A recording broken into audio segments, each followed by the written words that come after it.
yaa magaalaa Waaqayyoo, wanti ulfina qabeessi waa'ee keetiif ni dubbatama. Faaruu Daawit faaruu 86 yookaan 87 lakkoofsa 3.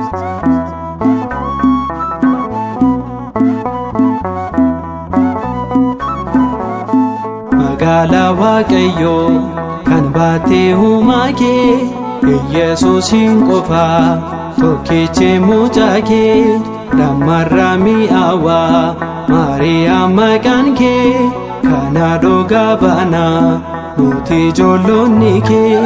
Magaalaa Waaqayyoo kan baatee uumaa kee, Yesuusin qofa tokkichi mucaa kee. Dammarraa mi'aawaa Maariyaam maqaan kee, kana dhugaa baana nuti ijoollonni kee. Magaalaa Waaqayyoo kan baatee uumaa kee, Yesuusin qofa tokkichi mucaa kee.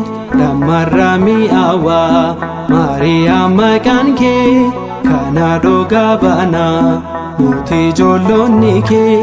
Magaalaa Waaqayyoo kan baatee uumaa kee, Yesuusin qofa tokkichi mucaa kee. Dammarraa mi'aawaa Maariyaam maqaan kee, kana dhugaa baana nuti ijoollonni kee. Nuti dhalootadha dhugaa kennoksinu, Waaqaan sinuuf kenne maaliif sin faarsinu? Waadaa siif galame durbeen amanna, araarsummaa keetiin qabbaana arganna.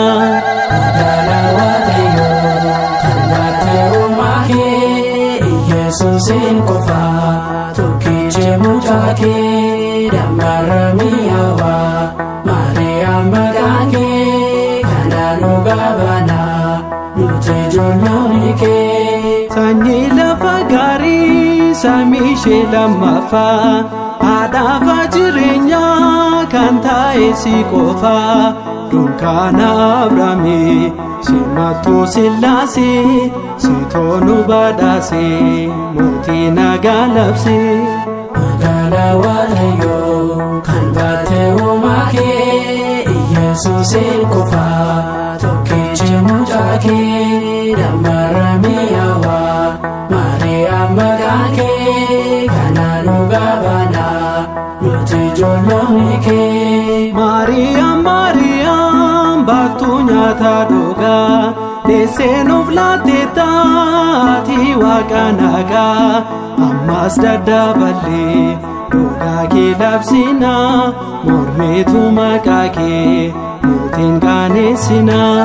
Magaalaa Waaqayyoo kan baatee uumaa kee, Yesuusin qofa tokkichi mucaa kee. Dammarraa mi'aawaa Maariyaam maqaan kee, kana dhugaa baana nuti ijoollonni kee. Nuti dhalootadha dhugaa kennoksinu, Waaqaan sinuuf kenne maaliif sin faarsinu?